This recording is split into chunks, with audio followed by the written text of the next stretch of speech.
Alright everybody, we are here today taking a look at a completely free-to-play little banger. I'll have a link for you guys down below in case you want to check it out for yourselves. I definitely encourage you to do so, as this right here is going to have 3 main paths for you to choose from. And each one of those will have branching paths as well.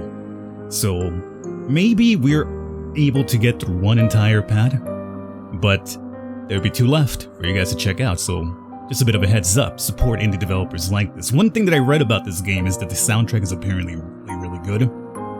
So I will try to have, decent enough audio balance so you guys can still hear it, but it's not like intrusive onto the commentary.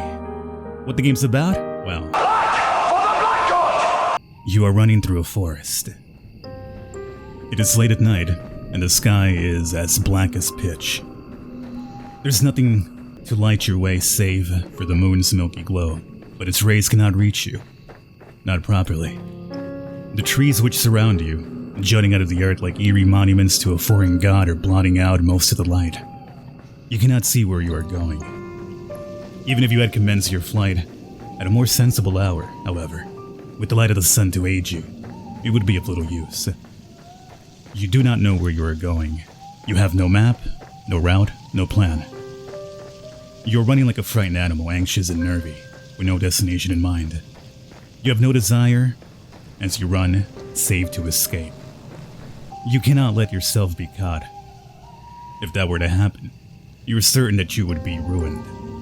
You have no choice, therefore, but to keep going, on and on and on, though your feet are screaming at you for mercy. You do not know if she's still following you, but you do not want to risk looking over your shoulder.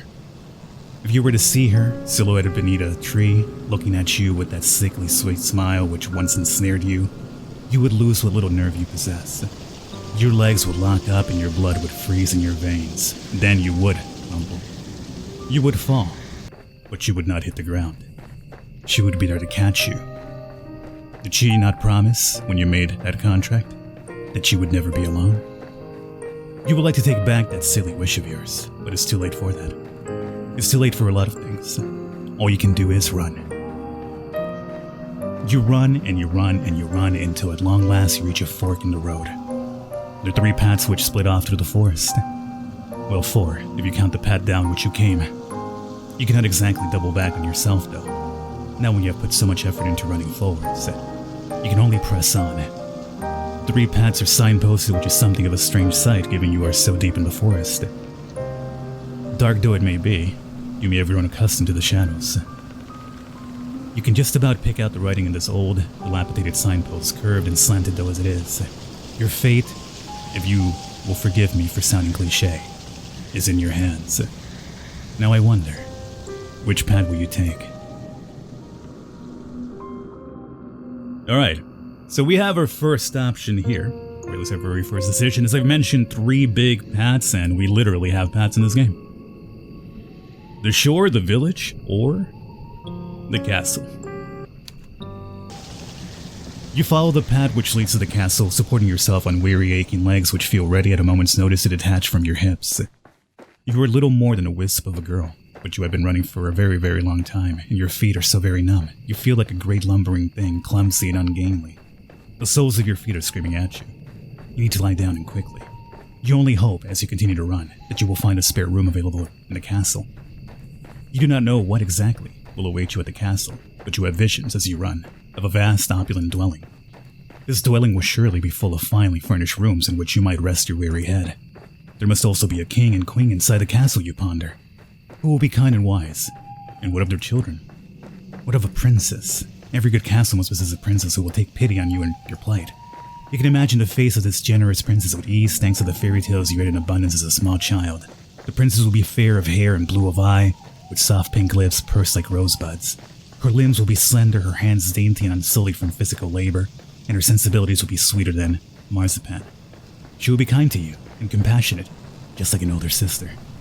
You do not know what older sisters are like, though, or your younger sisters for that matter. You're only guessing. You are not a complete fool, however, despite your tendency to daydream, and you do have a few reservations. Monarchs do not, as you know from voracious reading, have the best track record when it comes to caring for the peasantry. Was there not a very famous queen who once said, with a cavalier wave of her hand, that the hungry peasants in her kingdom should content themselves with cake if bread was not an option? You think that this might be a misquote, but the point still stands. The stone edifice of the building is imposing and it drowns you in shadows darker than the depths of the deepest ocean. The castle's not all dark though, not like the night sky above it. When you crane your head, you can see that there are lights flickering within in the narrow slitted windows. It would appear that somebody is home. The king and queen perhaps. What of their servants? What perhaps more presently of their guards? You half expect as you stand there that armored knights will accost you for daring to approach the castle of the king and queen so-and-so. Do you not know your place, foolish peasant girl with the dirty skirt? Begone with you!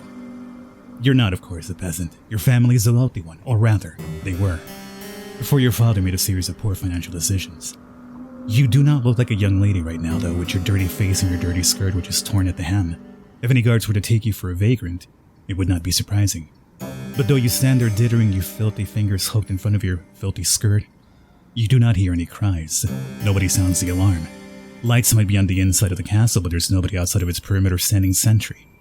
There's nobody to impede your entry, and the elaborate iron gates which are set in the vast stone walls about the castle's exteriors are open just a crack. It would be a trivial matter to slip inside. There's nobody to stop you. Why are you trembling now, you silly thing? You've come so very far. Would it be an act of foolishness to turn around now? Go on, go.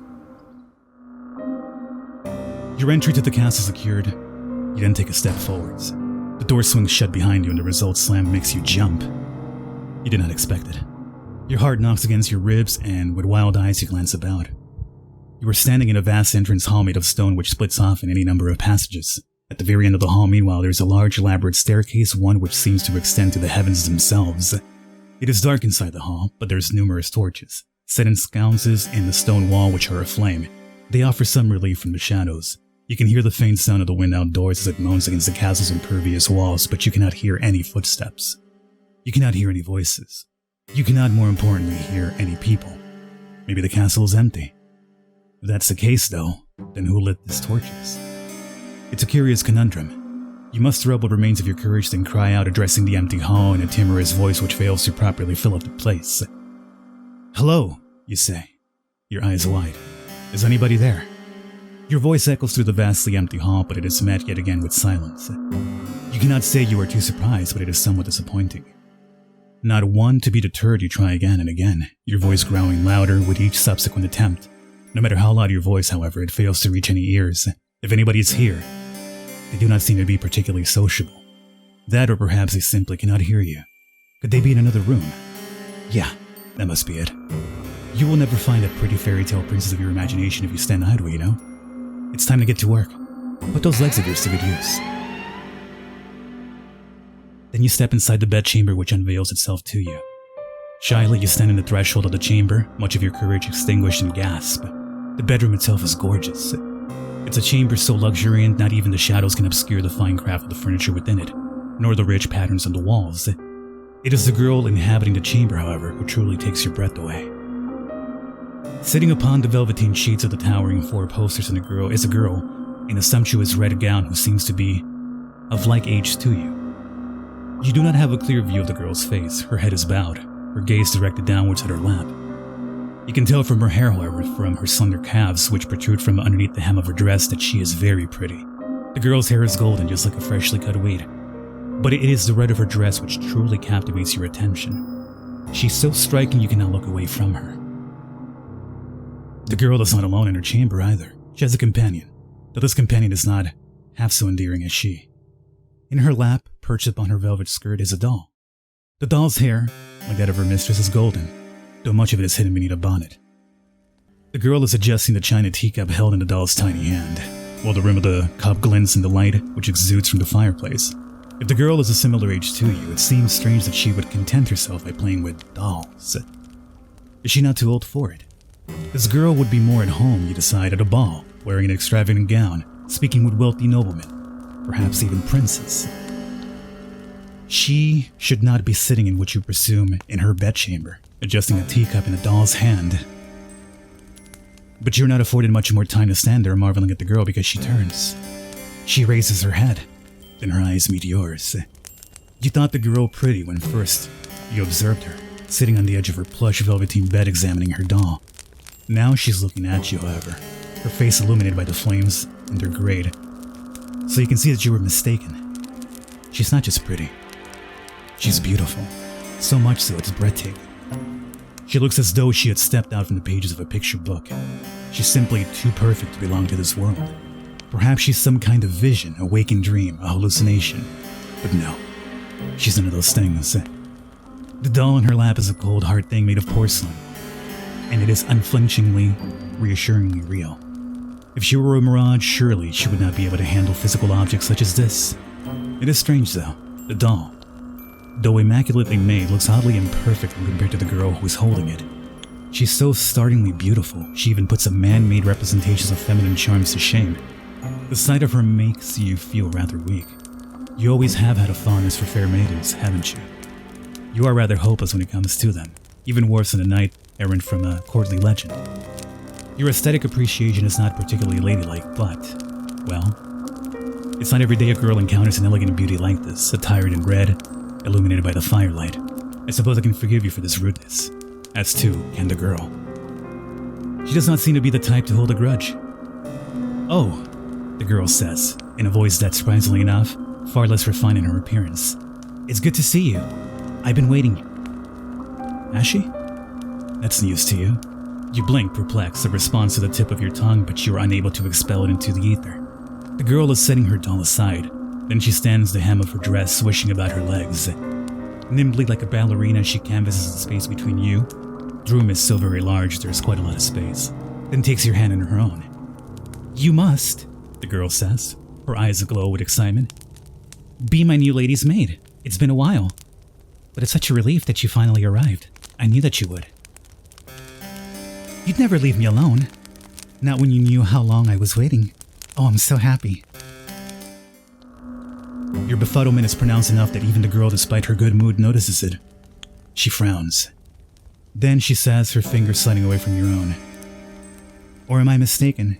Are you not my new lady's maid after all?" Disappointment in the girl's face is abundant, so much so your heart clenches. You do not know her. She's still a stranger. But you're struck, all of a sudden, with the intense desire to appease her. You do not want to let her down. The thought is devastating. You were not aware, you tell her, that you had applied to be her maid. But if that's what she wills, you would not be opposed to it. You pray that she forgives you, though, for your discombobulation. You come from a distant country and you have traveled for many miles. You know not where you are, and you do not know who she is. What? You don't know who I am? It is regrettable, you tell her, but no. You do not know her, though that is no fault of her own. Why, you have spent such a long time running, you hardly even know yourself. Ah, so you're a fugitive then, from another country, I see. I won't pry into your past then, if you'd rather forget about it. I don't mind sharing my past with you, though. Everybody in this country knows who I am, after all, or at least they should. Now, this is quite the impressive boast. If it were to come from the lips of another, you would find it unpleasantly arrogant. You do not think, however, that this girl is trying to show off. You get the feeling instead that she is merely telling the truth. If you don't have the pleasure of knowing me, then allow me to do the honors. My father and mother were the king and queen of this realm, and I am its princess. I've lived in this castle all my life, so I don't know much about the outside world. But I know that the other countries do exist out there. I presume it is from one of these foreign countries that you come from? It's very good to meet you. I've always wanted to talk to somebody from overseas. It feels like quite the opportunity. The girl giggles at this, and you smile in response. You tell her unthinkingly that it is your pleasure, really, to meet her. Or at least you mean to. You only get halfway through this remark when the full gravity of what the girl has told you sinks in. You come to a stop. Then you stare. Did she just say she was a princess? Yes, that's right. I'm a princess and one day I'll be a queen. After I'm done, I've done a little bit of growing up. My ministers don't think I'm ready to run the country just yet, but I've been doing my best at my lessons. One day I'm sure I'll be the best queen there ever was. So she really is a princess. That makes sense, you suppose, given that she lives in a castle, but it comes as a surprise regardless. This castle was full of servants once, my lady's maids and my undermaids and my scullery maids and my housekeeper and my hooks and a large retinue of retainers. They're all gone now, though. I think my ministers must have sent them away. I don't know why they would have done that, though. They didn't explain it to me. But then again, they never explained anything to me. You still treat me like I'm a little girl.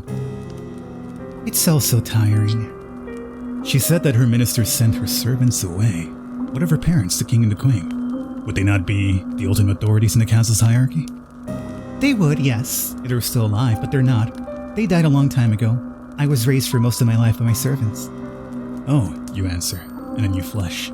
You hadn't known. It's alright. You don't need to apologize. I'm just happy that I have you now. I was getting sick and tired of having only my dolls to speak to. They aren't the best conversational partners. You can imagine so, yes. You doubt any doll, even one made by a talented artisan, with an intelligent face indistinguishable by humans, would be very good at answering back. Oh no, they aren't. They're hopeless at it, really. They're so stony-lipped. You've no idea how much of a relief it is to see you. This castle is so big and without any servants, it feels so very empty. You get so lonely here. Now that's an interesting turn of phrase. It catches inside of your head like a burr. Have you heard it before? You do not have much time to ponder this, however, because the princess is speaking into you, in that curiously conversational manner of hers which does not seem particularly princessy. Maybe she learned how to speak from her servants. That would explain why her consonants are so unrefined. Oh, but listen to me, yammering on again. It's a bad habit, I really must put a stop to it. You're probably tired, dear one, from your travels.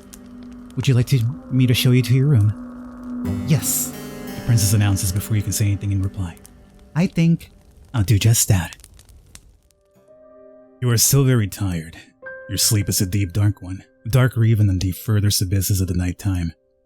Like the nighttime sky, however, which shimmers with stars, your sleep is not devoid of those prismatic fragments you humans call dreams. Though in this case, I rather think your nocturnal imaginings are worth rather more than that. They're not dreams, are they? To which your slumbering mind is subjected. You know that they are not.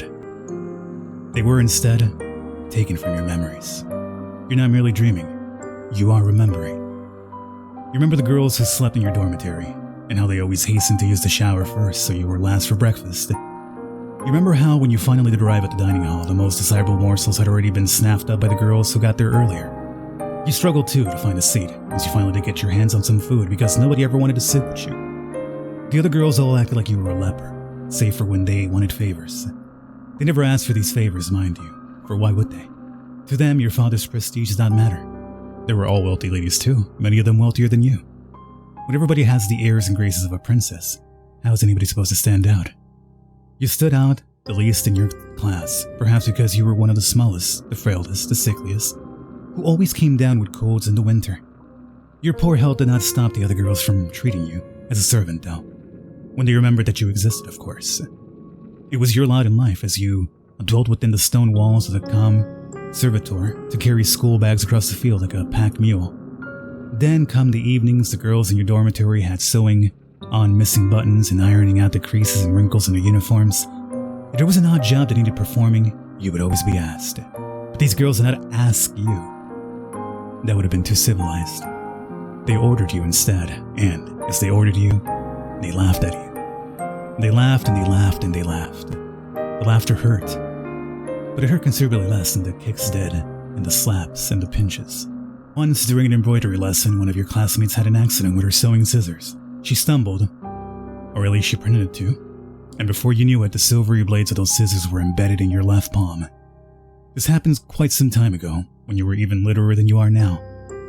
But you can still remember it. It hurt a lot.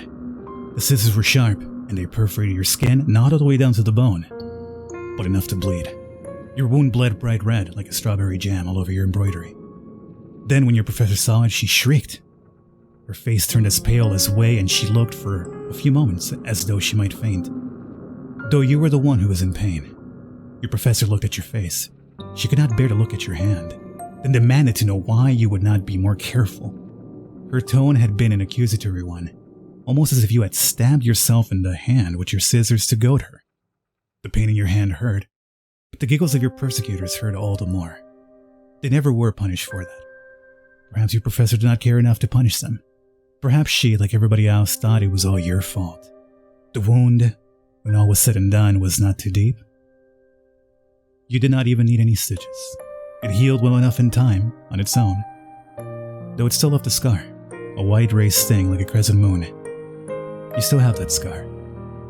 You do not know how much blood you lost. It seemed like a lot back in the classroom. You could smell it in the air, sharp as iron. But it could not have been that much, evidently. If your wound had been more serious, perhaps your professor might have cared. Perhaps your classmates too would have felt some modicum of guilt over what they did. But this seems very unlikely. You know that your blood meant nothing to your classmates.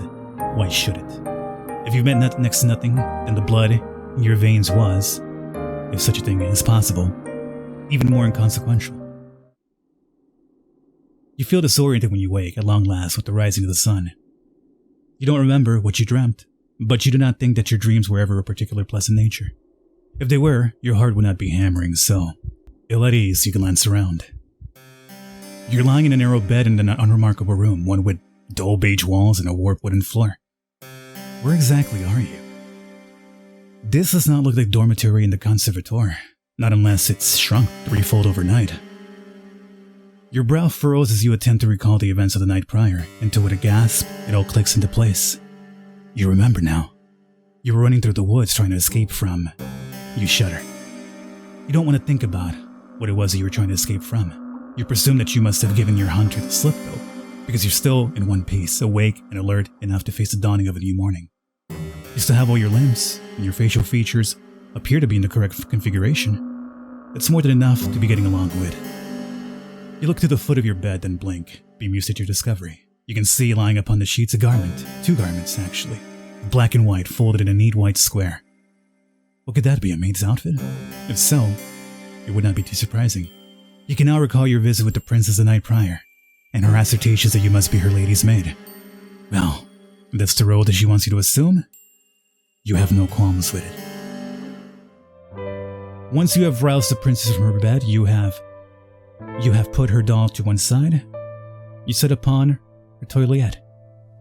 You aid the princess in the brushing of her hair, a chore which she submits willingly, like a cat might allow its fur to be brushed. You allowed yourself to ponder as you turned the bristles of the princess' brush to her hair, how wonderfully soft it feels against your skin. But a curious query from the princess. "Are you alright, dear one?" brings you back to your senses. You were rather lost in thought there. Look lively now. You wouldn't want the princess to catch wind of your salacious thoughts, would you? I thought that you had learned your lesson about that already. Suitably chastened, you finish with the princess's hair. Then set the brush aside. Now that the princess's tresses have been taken care of, you must start in her attire. The princess remains seated upon the edge of her bed, looking up at you with askance. She does not ask you to avert your eyes, and nor does she make any motion of divesting herself of her nightgown. It really does seem as though she expects you to undertake this task on your own. Is that alright? You ask the princess as much. You would not wish to impinge upon her modesty, but she only laughs. "Yes, that's alright. It's what you're supposed to do if you're to be my lady's maid. I'm used to being dressed and undressed. I'm not a bit squeamish about it." She might not be squeamish about it, but you are. You have never seen a naked woman before except in yourself. Even then, however, you have always dressed and undressed furtively, not wanting to examine your body for longer than is strictly necessary.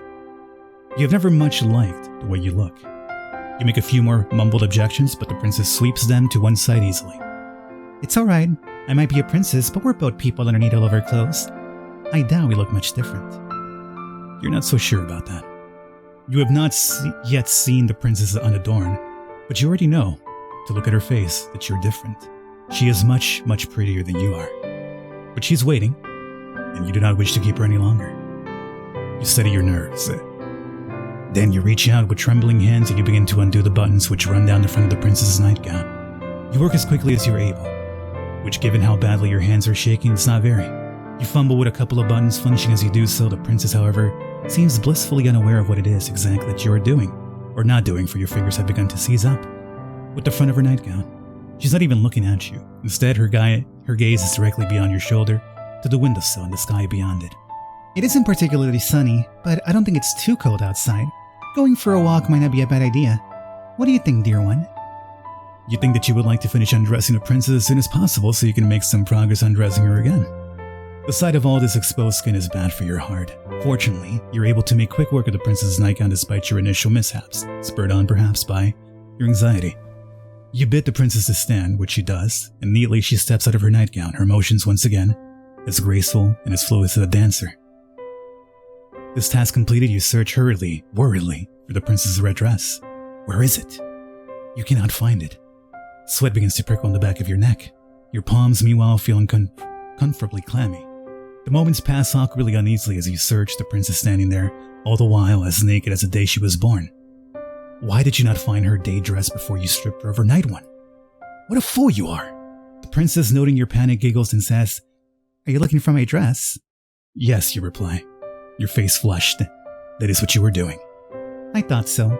I did wonder, before you started undressing me, why you not asked me where it was. Maybe it slipped your mind?"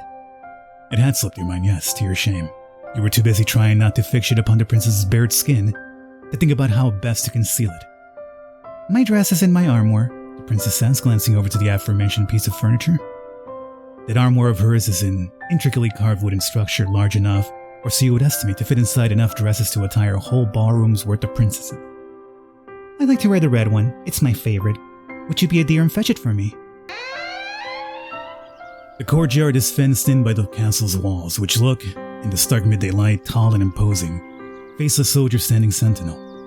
Though the sun is out, it is not particularly bright, and neither is it particularly warm. The courtyard itself, meanwhile, is in a state of disarray. The flower beds are in shambles, all overgrown with weeds.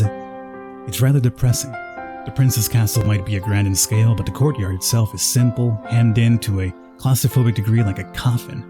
The princess, however, seems not to share your dolorous mood. She instead looks elated by her newfound surroundings, her smile unwavering. She gambols about like a lamb, flitting hither and thither as she examines the weed-infested flower beds. Her frolicking comes to a cease, however, by a bush. One is full of bright red roses. "Oh, how very pretty! Do you not think they're gorgeous, dear one?" The flowers are not too disappointing, you suppose. They make for a fine spectacle, in fact, a welcome splash of color when contrasted with the dullness of the drabness which permeates the rest of the courtyard. The princess reaches out as to pluck one of these roses free from its resting place amongst its brethren. You watch her, your breath bated, anxious as this gesture might result in perforated flesh, in bright red blood. But the princess is not as clumsy as you fear. Of course she's not. What did you think she was, you? Rather than worrying about other people, you would be better served if you worried more about yourself.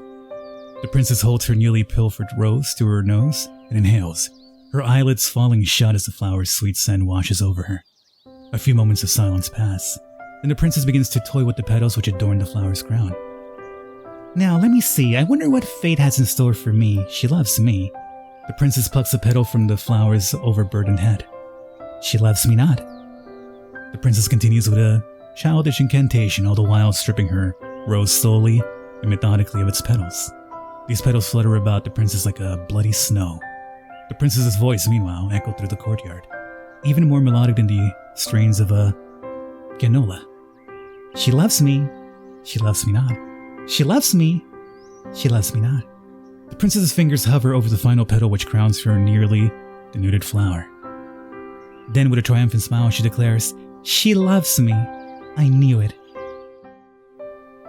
Princess retrieves the second rose from the bushes, deftly snapping between her fingers, and offers it to you. "I want to see what fate has in store for you too." You smile at the princess, touched by her enthusiasm.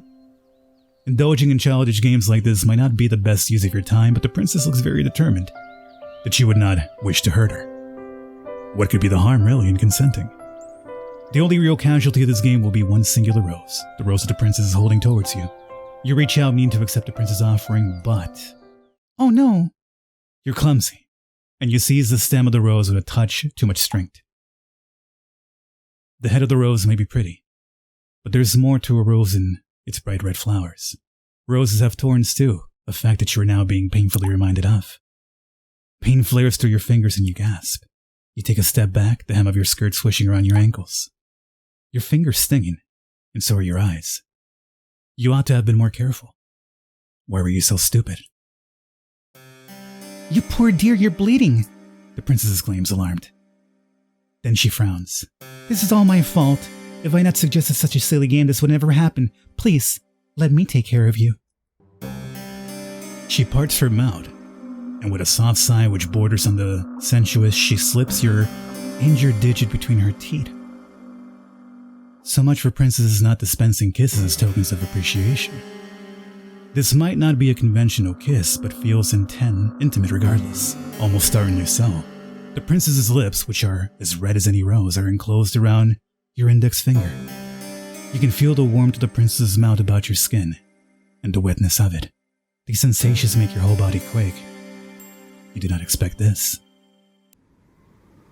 The more time you spend with her, the more you come to care for her. You become quite besotted with her. But you are yet to realize it. Well, I never. How very ignorant can one girl be of her own feelings? The princess is not half so ignorant as you are, though, despite having spent her whole life within the palace's walls. The weight of her own feelings are not unknown to her, and during one stormy night, she chooses to make them known to you. I think I go to sleep now, but the storm is still raging. I feel lonely on my own in this big empty bed, so I know. The princess's eyes lights up into the night sky in a thunderstorm. Why don't you sleep with me? You stare at the princess, your eyes wide as goose eggs. Slowly you blink. Then just as slowly you bid her to repeat herself. Didn't you hear me? Princess giggles. Maybe you've been so busy cleaning up after me, you've neglected to clean out your own ears. I said, dear one, would you like to sleep with me? That is the question she truly means to ask, and it's an easy enough to answer. Of course you would like to sleep with her. It would be an honor. But would it really be alright for you to accept such an invitation? It must be a gross breach of protocol, surely, for a lovely domestic such as yourself to share a bed with a princess. You sit upon the princess's bedside, fretting while she observes with wide, beseeching eyes. She's waiting. Well, what's the matter, dear one? Why do you tarry so? Could it be... The princess's lower lip begins to tremble. Don't you want to lie with me after all? The sorrow present in the princess's voice and in her face makes you feel awfully guilty. Hurriedly, you console her. You tell her in no uncertain terms that if she truly wishes to partake in your company, then you have no qualms with it. Why would you? Well then, don't just stand there dilly-dallying, silly. Come on and join me. Come. And that is what you do, after returning briefly to your own chamber to change into your nightgown. Once dressed, you waste no time in returning to your impetuous princess's side. She's already lying in her glorious four-poster bed, awaiting your return as though you were a knight-errant gone away to slay some wicked dragon. The princess giggles when she sees you. In your hasted change, you have made a hash of the buttons, and she bids you to come closer. Let me fix that for you, silly. Oh no, you say. I couldn't possibly let you do that. I'm but a servant after all. Should it not be your job to dress her? Maybe so, but I don't mind a bit of a role reversal. It makes things more fun. You try a few more refutations, but in vain. The princess summarily discards all of them. Now come in. It must be horribly cold out there, but these sheets are warm. Coyly, the princess smiles. And so am I. You feel warm yourself as you slide into the bed beside the princess. Your face is as red as the gown the princess so often wears, as red as the roses in the castle's grounds. All the while, your heart is fluttering. Does the princess know what an effect she's having on you? Surely she must. How could any woman be so blind? And in a quiet, understated sort of way, your consciousness is convoyed to Morpheus's kingdom. Your sleep is a deep one, despite the storm rages outdoors. The wind is howling like a couple of wild cats, both locked in a vicious and bloodthirsty bout to the dead. But you do not hear it. Swaddled by the warm blankets about you and suited by the princess's presence, you're immune from all the ills of the world. When you're with the princess, you feel safe, secure, and, yes, you even feel loved. Oh, I'm sorry, you thought that was the end. Happy ending and everything? Oh no, there is indeed more. It's gonna get weird. You know that something is wrong. Catastrophically so, the moment as you open your eyes. Your thoughts are hopelessly jumbled, but you're certain that when you fell asleep, it was in a bed. A nice warm bed, no less, beneath soft, comfortable sheets. You are not lying in a bed right now, though. You are not in fact lying at all. You're standing instead, against a cold, hard wall made of stone. The curve of your back is pressed against the wall so intimately you can feel its icy chill seeping through the fabric of your nightgown. Your feet, which are bare, are similarly pressed against cold, unfeeling stone. They feel so frigid you cannot help but tremble. You're trembling so much you can feel your teeth chattering together. They sound like castanets. There are others attired in the simple black and white outfits of servants which look much like the dress that you once wore. The others who are with you, however, in this expansive cell, manacled to the walls, are in no fit state to speak to you, nor to tell you of their plights. They are all unfeeling, unseeing, unbreathing.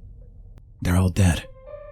You cannot approach these servants to check their pulses, for you yourself are restrained. But even if you could, there would be no point. There's no way any human could survive the wounds which have been inflicted upon these sad, slumped bodies. Over there you see a woman slumped, the front of her once white apron stained with blackish blood. There's a gaping wound in her stomach, one through which her entrails have half escaped in some sort of burgundy goop, which might have once been a pale pink. There's another woman slumped besides the first of a smaller statue. She's skinnier. Maybe she's not a woman at all, but an adolescent like yourself. She might even be younger. The girl's age or lack of do not preclude her attack from inflicting upon her horrors. Alas, for her body is even more mutilated than the first. Her body's peppered with even more wheals, and her face has been half smashed in. Only one eye remains, staring fixedly at the wall opposite her, and the ruined remains of what once was her skull. Over there you see a woman who's missing both her arms and her lower jaw.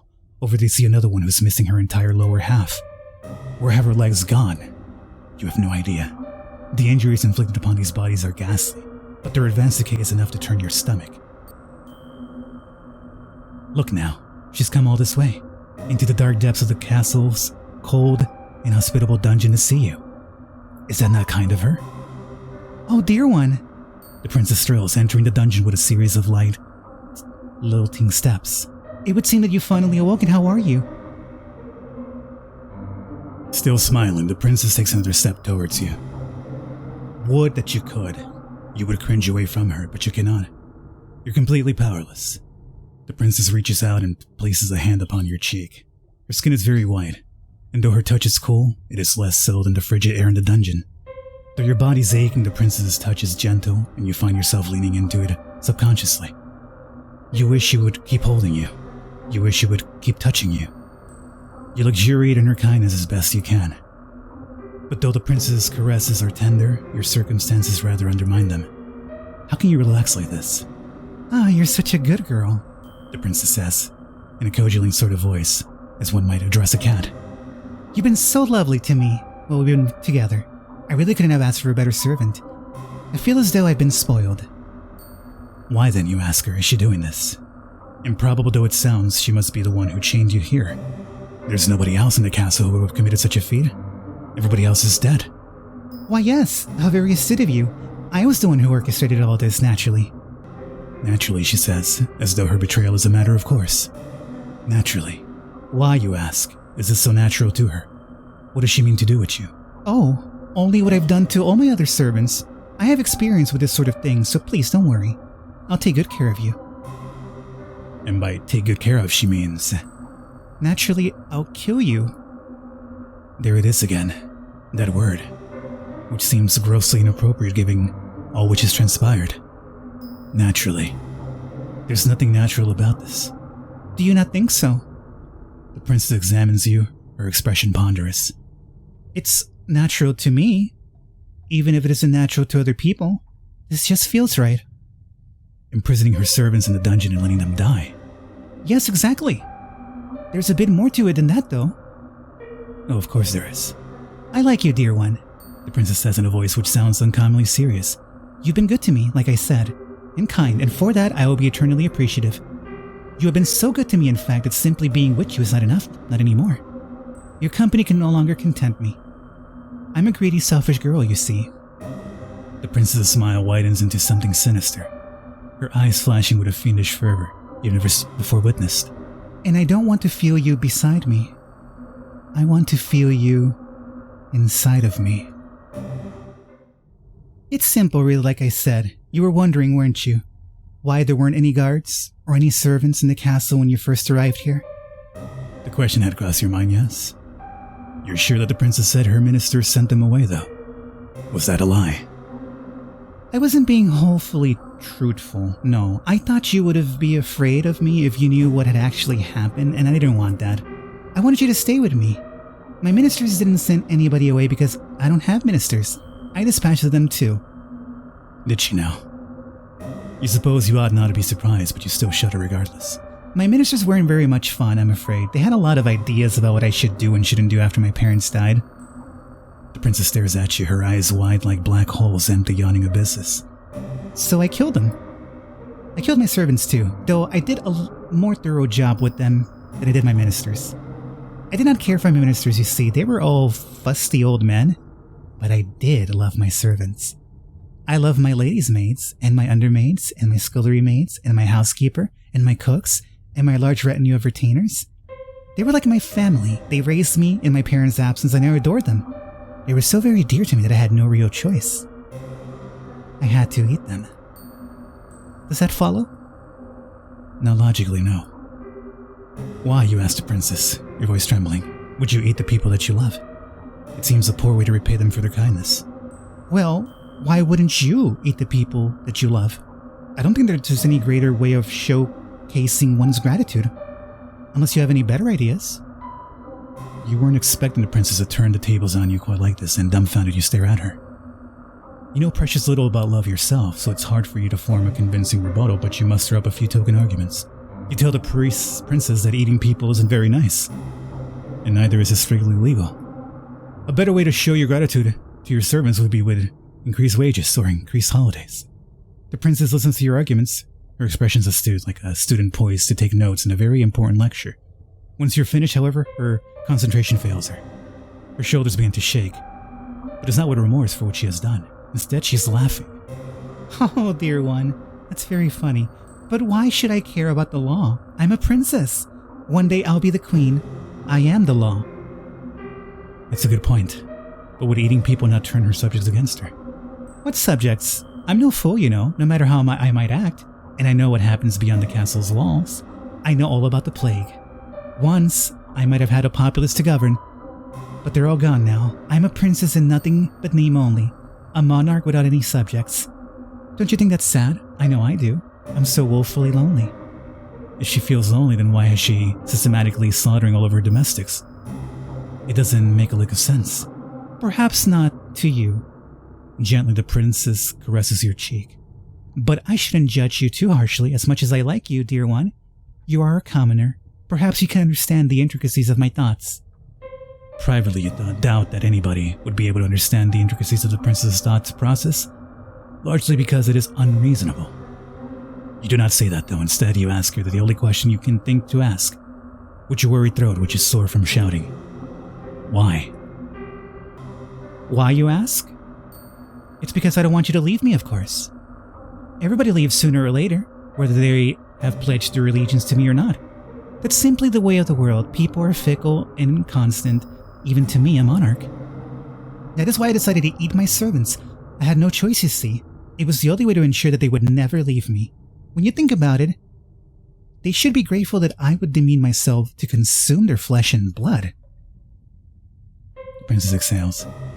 Her eyes, which are boring into yours, are like two dark tarns. Finally, you think you can see, in the alarming lack of light, the lack of anything in the princess's gaze, some degree of humanity. It gets so lonely here.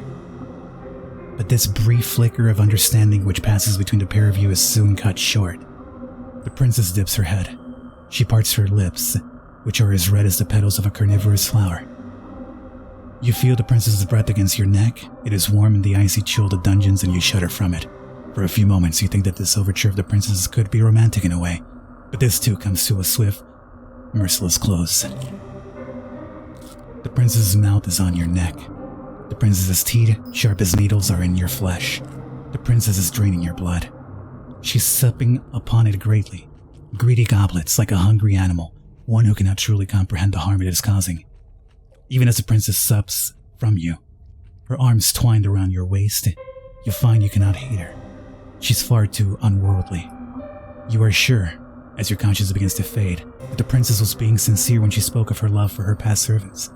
This is simply the way the princess expressed this great love of hers. A love which is very abundant. It borders upon the monstrous. It is a love that you never thought you would ever experience. This love of the princess eclipses anything that you have ever known before. It eclipses sanity. It eclipses reason. It eclipses all notions you might have had of right or wrong. The princess, as you know full well, does not care about such concepts. You make for quite the sorry sight indeed, but you'll forgive me if my sympathy's limited. You did bring this upon yourself, you know.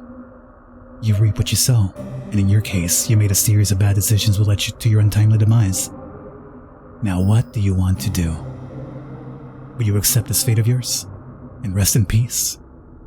Or will you try to fight against it? It's a good answer. I must admit I like it. It is impressive how very defiant you can be, even in a situation as discomforting as this. Now, try not to cry. Keep your chin up. This is but a minor setback in your story. Like all fair maidens, you are deserving of your own happy ending. You only need the strength to try and seek it out. Why don't we give it another go? Just try not to ensnare the hearts of any more monarchs, particularly those with unusual appetites. You are destined for far higher purposes than being an entree, and there are vastly more enjoyable ways to be eaten in this world. Your fate is, once again, in your hands. Now I wonder, which path will you take? And there you guys have it.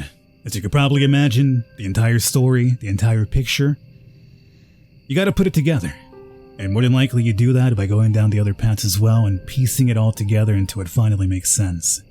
But I hope you guys have enjoyed, and as I mentioned, it's a completely free-to-play game. I'll have a link for you down below. If you enjoyed it, you can definitely check out the other paths for yourself. Or maybe even find out what happens if you just give in to the princess. I'll catch you next time.